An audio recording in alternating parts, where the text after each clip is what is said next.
Assalamualaikum warahmatullahi wabarakatuh. Perkenalkan, saya Zara Aulia Rahman, salah satu anggota dari kelompok 2 Kunjungan Museum Benteng Brandenburg. Di sini, saya ingin menjelaskan sedikit tentang SMA Negeri 1 Semin dan Museum Benteng Brandenburg. Di belakang saya ini adalah sekolah kami, SMA Negeri 1 Semin. Sekolah yang berdiri pada tahun 1979 dikenal sebagai SMA Karya Bakti. Pada tahun 1983, sekolah ini statusnya berubah menjadi SMA Negeri 1 Semin. SMA Negeri 1 Semin memiliki akreditasi A yang mempunyai visi dan misi sebagai berikut. Visi: SMA Negeri 1 Semin unggul di bidang IPTEK, IMTAK, keterampilan, dan seni yang berwawasan lingkungan. Sedangkan misinya adalah meningkatkan mutu akademik, melaksanakan program IMTAK, dan melaksanakan program yang relevan dengan kebutuhan agar siswa mampu bersaing masuk perguruan tinggi. Beriman dan bertakwa, setiap mandiri terjun di lapangan kerja yang berwawasan pada lingkungan. Selain itu, di SMA Negeri 1 Semin ini terdapat 2 jurusan, yakni IPA dan IPS. Dengan masing-masing jurusan terdapat 3 kelas. Fasilitas yang disediakan oleh SMA Negeri 1 Semin sangat memadai bagi kami siswa-siswi SMA Negeri 1 Semin. Salah satunya adalah belakang saya ini. Terdapat lapangan basket. Selain lapangan basket, terdapat juga lapangan voli, ruang seni rupa, seni tari, ruang biologi, kimia, fisika, parkiran yang sangat luas, kamar mandi, perpustakaan, kantin, ruang ganti, dapur, dan juga masjid untuk ibadah. Sekian perkenalan dari saya tentang SMA Negeri 1 Semin. Selanjutnya kita akan kunjungi Museum Benteng Brandenburg. Ikuti perjalanan kita yuk!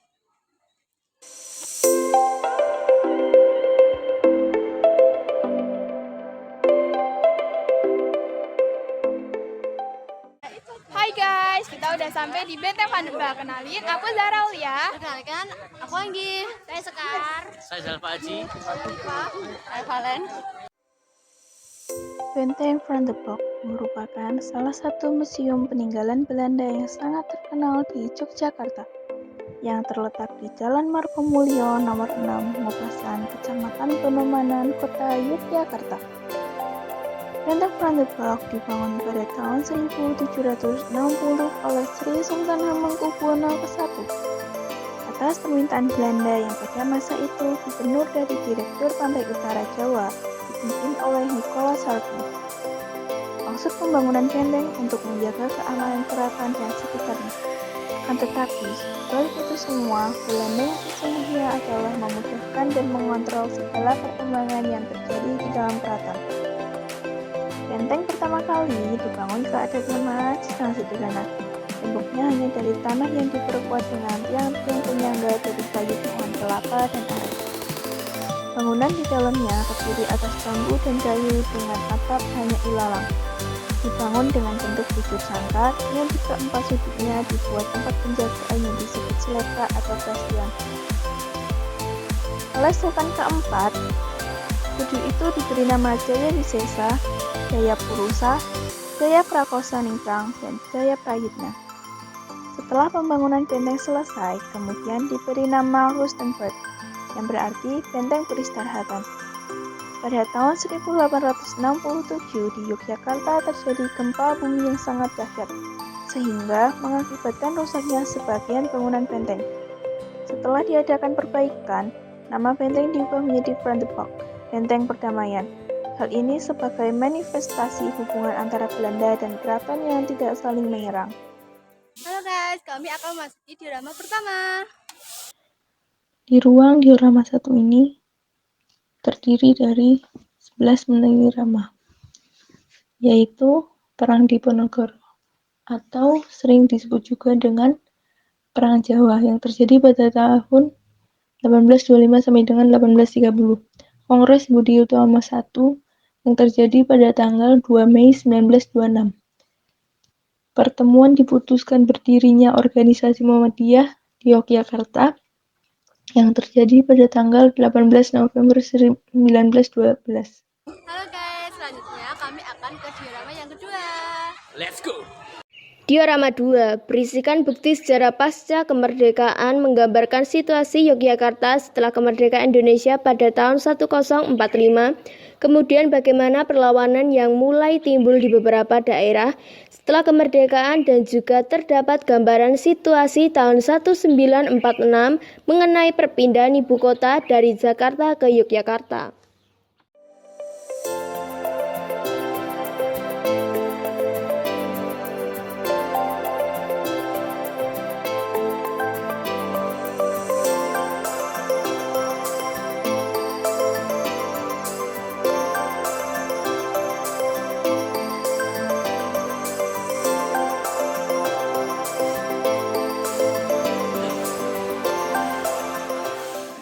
Hai, sekarang kita akan menuju ke diorama yang ketiga.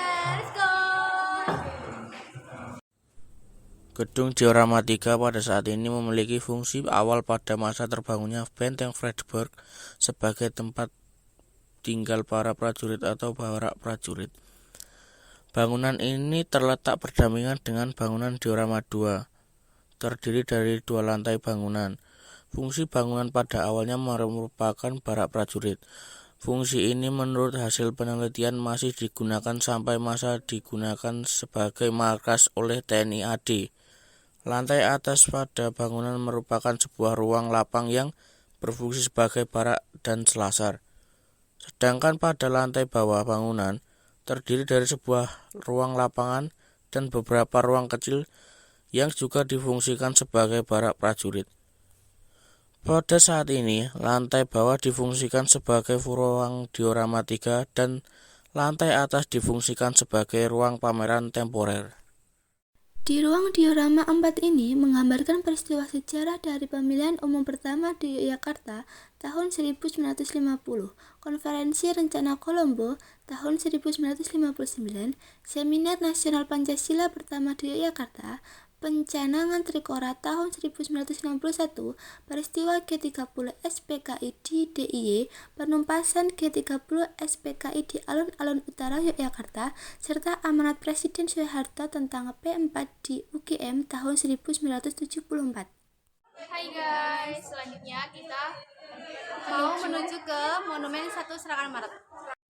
Selanjutnya, kita akan mengunjungi Monumen Serangan Umum 1 Maret 1949. Monumen ini adalah peninggalan untuk memperingati atau menang jajah para TNI dan rakyat Indonesia pada waktu itu. Serangan 1 Maret merupakan respon atas agresi militer Belanda kedua yang saat itu menjadikan kota Yogyakarta sebagai sasaran utamanya. Terjadinya penyerangan ini membuat Sri Sultan Hamengkubuwono IX sebagai Raja Keraton Yogyakarta Hadiningrat merasa tidak terima, dan ia mengirimkan Jenderal Sudirman untuk diadakannya serangan. Setelah perencanaan yang matang, tanggal 1 Maret 1949 pagi harinya, seluruh TNI menyelubungi wilayah Yogyakarta pada jam 6 pagi waktu Indonesia Barat. Perperangan tersebut dilakukan dan setelah 6 jam tepat pukul jam 12 siang, sebagaimana yang telah ditentukan, seluruh pasukan TNI mundur. Berhasilnya serangan umum 1 Maret meskipun hanya mampu menguasai selama 6 jam, tapi para TNI telah berhasil membuktikan bahwa eksistensi TNI Indonesia masih ada. Sekian dan terima kasih.